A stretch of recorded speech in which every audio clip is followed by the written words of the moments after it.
안녕하세요. 미국발 뉴스와 유튜브 콘텐츠를 모아서 오늘의 뉴스를 정리했습니다. 구독과 좋아요 부탁드려요. 안녕하세요. 여러분께서 보내주신 자료들 정말 흥미로운 내용이 많습니다. CNN, 정치, 경제, 국제 뉴스에다가 또 한국 유튜브 채널 분석 영상까지 시각이 아주 다양하네요. 이 자료들을 쭉 보니까 뭐랄까 핵심은 역시 트럼프 행정부의 정책 방향 그리고 그게 경제에 미치는 영향 특히 뭐 부채나 인플레이션 또 불평등 문제 같은 거요. 그리고 지정학적 변화들 여기에 또 기술, 특히 AI가 어떤 역할을 하는지 이런 것들이 관통하는 주제 같아요. 네, 맞습니다. 오늘 저희는 이 복잡하게 얽힌 정보들 속에서 가장 중요한 내용들을 뽑아내고요.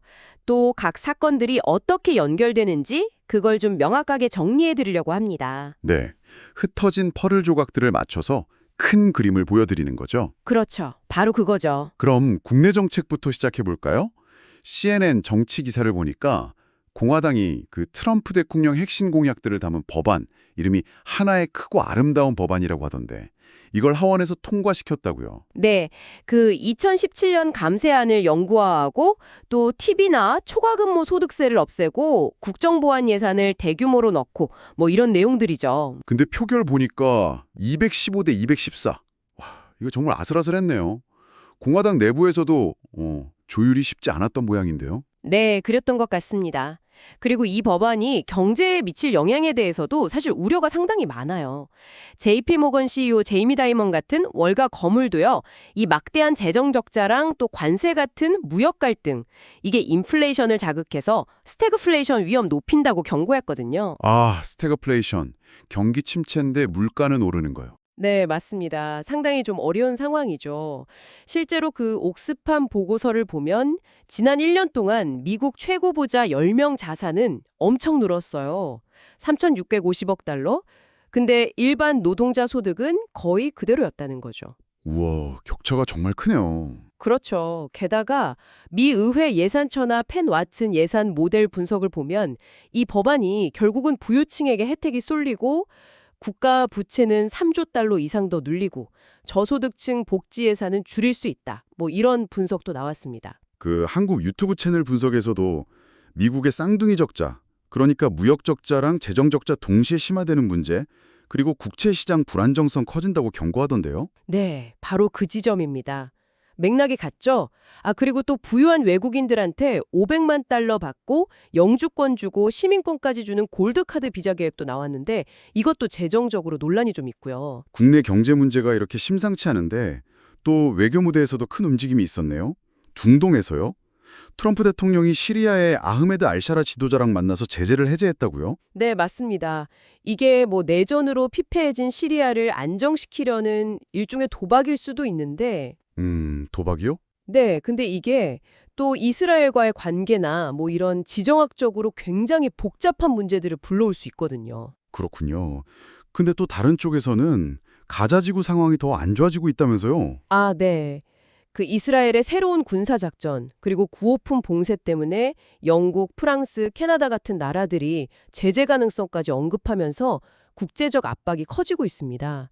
트럼프 행정부가 중재 노력을 한다고는 하는데, 상황은 여전히 불안정해요. 이런 긴장이 미국 내에서도 사건으로 이어졌군요. 워싱턴 DC 유대인 박물관 앞에서 총격 사건이 있었다고요? 네.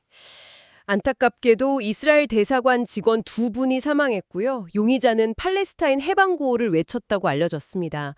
역외 갈등이 내부 문제로 번진 거죠.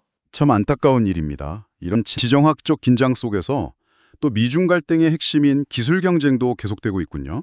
그렇죠. 그 LA 정교수 TV 분석 보니까 엔비디아 CEO 젠슨 황이 미국의 대중 반도체 수출 통제가 오히려 자기들 중국 시장 점유율만 95%에서 50%로 떨어뜨렸다고 장기적으로 보면 미국 AI 경쟁력에 해가 될 수 있다고 비판했더라고요. 그 제이미 다이먼이 지적했던 무역 갈등의 구체적인 사례로 볼 수도 있겠네요. 네, 정확합니다. 실제 산업 현장에서 나타나는 영향인 거죠. 이렇게 정치, 경제, 외교가 복잡하게 얽혀 돌아가는 와중에 기술, 특히 AI가 진짜 중요한 변수가 되는 것 같습니다. 오픈 AI가 전 애플 디자이너 조니 아이브 회사 인수했다는 소식도 그렇고 네, 그 LA 정교수 TV에서도 다뤘는데 이게 AI 중심의 새로운 하드웨어 시대가 열리는 신호 아니냐 뭐 이런 해석도 나오고요. 구글도 AI 역량 강화에 아주 사활을 걸고 있죠. 특히 테슬라에 대한 기대감이 아주 뜨겁던데요. 네, 맞아요. 웨드부시 증권의 댄 아이브스 분석가가 자율주행이랑 로봇 기술 덕분에 테슬라가 1년 안에 시가총액 2조 달러에 도달하는 황금 시대를 맞을 거다 뭐 이렇게 전망했죠. 2조 달러요? 와. 네. 그리고 또 흥미로운 게 새로 임명된 교통부 장관이 직접 텍사스 기가팩토리에 가서 머스크랑 자율주행차로 같이 탔다는 건데 아, 직접 시승을요? 네. 이게 규제 완화에 대한 좀 긍정적인 신호로 해석될 여지가 있는 거죠. 그렇군요.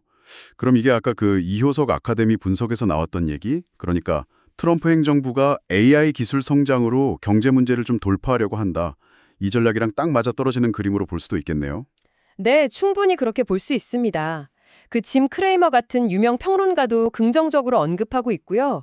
이게 뭐 단기적인 주가 변동이랑은 별개로 월가에서도 테슬라의 잠재력을 높게 보고 있다는 증거겠죠. 네, 오늘 여러분이 보내주신 자료들 덕분에 트럼프 행정부의 정책들, 또 그 이면에 있는 경제적인 불안 요인들, 그리고 급변하는 국제 정세, 여기에 또 AI 기술의 가능성과 위험까지 정말 다각도로 살펴볼 수 있었습니다. 네, 그렇습니다. 국내 정책, 국제관계, 경제, 기술, 몸 하나 따로 떼어놓고 볼 수가 없어요.